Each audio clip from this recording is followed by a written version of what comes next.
Jaws movie turned ocean waves into warning signs, made entire crowds afraid to swim, and set off a chain reaction that no one expected. Long before blockbusters were a thing, this movie changed how people watched, felt, and feared. And while the story may seem simple, the impact it left behind is anything but. So here are 15 shocking facts that you didn't know about the movie Jaws. Number 1, they used a real shark corpse and let it rot on set. When the crew needed a realistic shark corpse for close-up shots, they didn't build one, they bought the real thing. A fisherman in Florida shipped over an actual dead great white packed in ice. By the time it arrived in California, preservation had failed. The body was bloated, discolored, and already breaking down. But Spielberg insisted they use it for the movie anyway.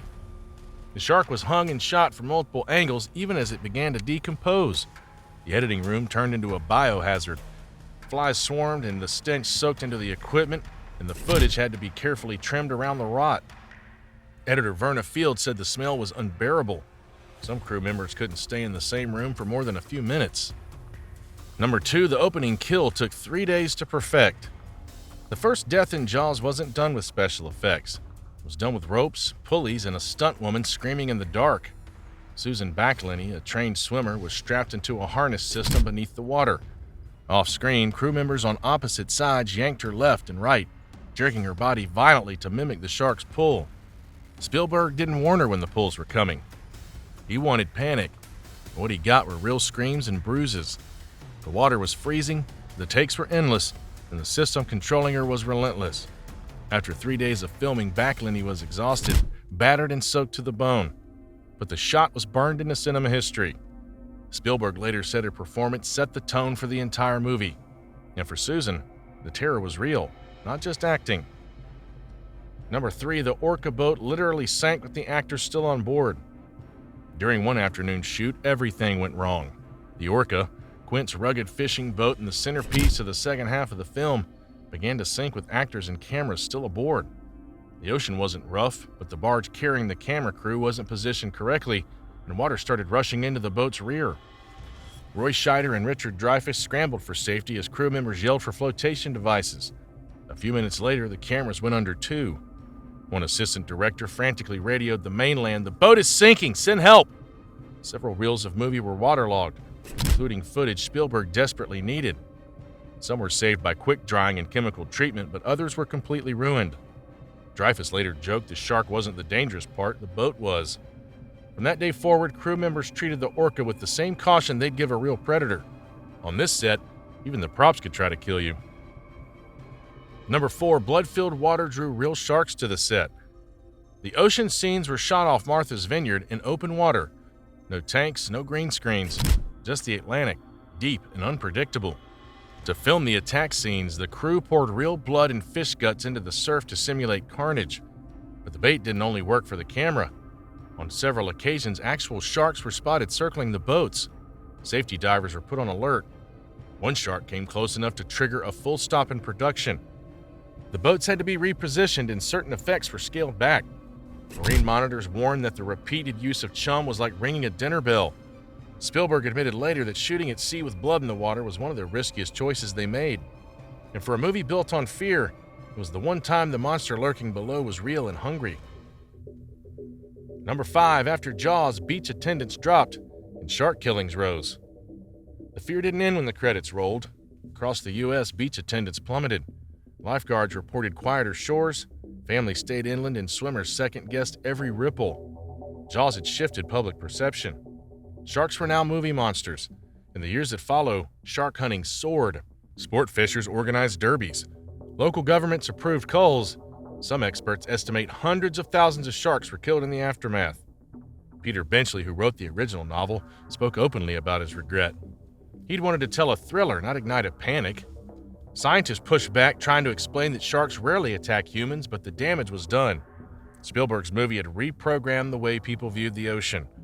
What started as a summer blockbuster reshaped marine conservation in the worst way. The predator on screen survived in memory, the ones off screen didn't, and the ripple effect of fear traveled farther than anyone imagined. Number 6, the floating leg was made with real bone and blood bladders. When Alex Kittner's raft washes ashore, the beach scene cuts to a floating severed leg bobbing in the surf. What most people didn't realize is that the effect team went way beyond rubber props. The leg was cast from an actual human femur, provided through medical channels, chosen because fake limbs kept looking too stiff, too fake, and too light in the water. To make it even more grotesque, they fitted it with small blood bladders that could burst and leak when agitated by waves. The crew had to time the shot perfectly, waiting for the surf to roll it in just right. Even Spielberg was unnerved by how real it looked. Some viewers swore the moment made them gag more than the shark attacks. And in a movie built on suggestion, this single quiet piece of debris said more about the violence than any scream ever could. Number 7, a child's death scene was almost too real for test crowds. The death of young Alex Kittner wasn't graphic by modern standards, but in 1975 it hit a nerve. The yellow raft bobbing in the water, the sudden burst of blood, the screams on shore. It was quiet, shocking, and far too close to reality. Spielberg made the choice to hold on to the crowd reaction instead of the attack itself, which made it worse. Viewers were left staring at an empty sea and a mother searching for a son. In early test screenings, several audience members walked out. One reportedly confronted Spielberg afterward, furious that a child's death had been staged so coldly. The studio considered toning it down, but Spielberg stood firm. He believed the moment had to feel sudden, cruel, and unexplained.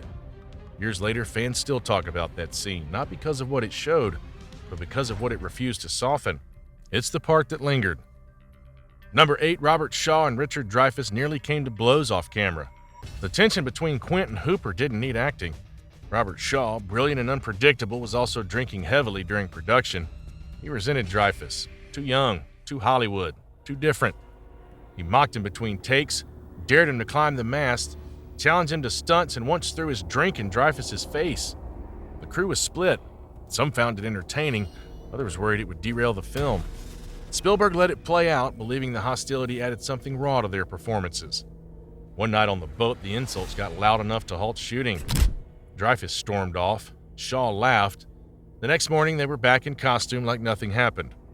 The friction bled into their characters, Hooper flinching, Quint glaring. None of it was scripted. It was two actors circling each other like predators, both knowing only one of them would make it to shore. And on film, you can feel every inch of it. Number 9, Spielberg shot most scenes without the beast on purpose. The shark was built to be the star. Nicknamed Bruce, it had moving jaws, articulated fins, and a custom barge to keep it afloat. But Bruce refused to cooperate. The salt water corroded its parts, the mechanics jammed, and it sank more than once. Spielberg, pressed for time and losing control, the chute pivoted. Instead of waiting for the shark to work, he rewrote the language of the film. He used barrels, shadows, ripples, and silence. The fear came from what wasn't seen, because the shark wouldn't show up. Scenes were reframed, shots reblocked, and the audience's imagination did the rest. John Williams' score filled the gaps, and the tension skyrocketed. What started as a technical failure became a creative solution that defined the movie's tone. Spielberg later said the shark's constant breakdown saved the film. Bruce didn't appear much, but when he did, the buildup had already done the damage. Number 10, Quint's death was so graphic, some viewers regret seeing it. Robert Shaw's final scene was brutal by design. Spielberg wanted the moments to feel personal. No fast cuts, no stylized violence. Just a man trapped in the jaws of something unstoppable. Shaw threw himself into it, letting fake blood pour into his mouth as he screamed, clawed, and kicked. The sound team layered bone crunches over the score. The gurgling wasn't dubbed, it came from Shaw himself, swallowing stage blood between takes. When the shark bites down, there's no escape shot, no heroic music. Just slow panic and silence. Theaters went quiet. Some viewers covered their eyes. Others walked out. Critics praised it as raw and unforgettable. But years later, even Spielberg admitted it crossed the line. The realism didn't let the audience breathe, and the way Shaw sold the pain made the scene land like a gut punch. Number 11, Brody's famous line was completely improvised out of fear. The line wasn't in the script. It came out of Roy Scheider's mouth mid-scene right after the shark surfaced behind them. "You're going to need a bigger boat." No cue, no setup, no warning. The line stuck because it sounded real. Short, blunt, and slightly panicked. Crew members had been joking for weeks that their production boat was too small to handle the equipment. The phrase became an inside joke. Scheider picked it up and dropped it into the scene without telling anyone. Spielberg kept rolling. No one asked for a second take. It became the movie's most quoted moment, played over trailers, parodied on t-shirts, and repeated across decades, all from a quiet instinct during a high-pressure shot. Scheider later admitted he had no idea the moment would land, but the fear was real, and so was the need for a much, much bigger boat. 12. That screaming woman on the beach was actually in distress. During one of the crowded beach scenes, something unscripted happened. Among the extras playing sunbathers and swimmers, a woman collapsed from heat exhaustion. The cameras were rolling and her scream cut through the ambient noise. Loud, sharp, and completely unplanned. The crew rushed in to help, but Spielberg told the sound team to keep the tape. Later in post-production, the scream was used in the final mix. Not staged, not performed, just a raw moment from a set already pushed to its limits by heat, humidity, and long shooting days. The actress was treated by medics and recovered quickly, but her moment of panic made it into the film, mixed seamlessly into the chaos of the beach evacuation. Most viewers never knew. To them, it was part of the scene, but behind the camera, it was a reminder that even on a fake beach, the stress was real. Number 13, the final explosion scene nearly injured the camera crew. Blowing up the shark wasn't in the original novel. Spielberg added it late in the process, looking for a cinematic way to end the standoff. The scene was shot using real explosives. No miniatures, no tricks. The crew rigged the fake shark with compressed air canisters and loaded it with charges. The plan was one take, no resets. When the tank exploded, the fireball shot higher than expected. The force cracked the camera lens and knocked one operator off balance. Debris splashed into the boat, narrowly missing the sound team. Everyone got the shot, but no one wanted to try again. Spielberg watched playback and decided it was perfect. The explosion held, the shark flew apart, and Brody paddled away with the smoke curling behind him. It became the movie's exhale, the release after 2 hours of tension. But behind that single blast was a stunt crew holding their breath and bracing for impact. Number 14, the shark roars even though sharks can't make sound. In the final moments when the great white lunges one last time, there's a guttural roar layered into the sound mix. It's brief, distorted, but unmistakable. The team added it during post-production, blending animal growls with metallic scraping to give the shark a voice. But scientifically, sharks don't have vocal cords. They don't growl, roar, or scream. They attack in silence. Marine biologists called it absurd. Movie purists shrugged it off. Spielberg didn't argue, he liked the way it felt. The sound was meant to punch through the moment and rattle the audience just before the explosion. Years later, that detail still sparks debate. The most fearsome predator in cinematic history makes a sound no shark ever could, but somehow no one forgets it. On a movie full of mistakes that became genius, this one stayed in because silence wouldn't hit as hard. Number 15, the shark barely worked, and that made it worse. Bruce, the mechanical shark, was built to steal scenes. It had moving parts, pneumatic controls, and full articulation, but none of it cooperated. The moment it hit salt water, the problems started. The motors jammed, the skin warped, and wires shorted out. Bruce sank during one test and had to be dragged off the ocean floor. Every breakdown cost hours, sometimes days. Spielberg had to rethink entire sequences while waiting for the shark to dry out or get patched together. The crew made jokes, gave up on schedules, and learned to keep the movie rolling around absence. Bruce missed more shots than he made, but the tension rose anyway. Every time the shark failed, the suspense grew. Viewers saw less and their imagination did the rest. Spielberg later said Bruce was the most uncooperative actor he'd ever worked with, but in its failure, the monster became more terrifying than anyone planned. So, now to you. Which fact is the most shocking one to you? Were you already aware of some of those on the list? Comment your thoughts down below and tune in for our next Classic Movie Rewind.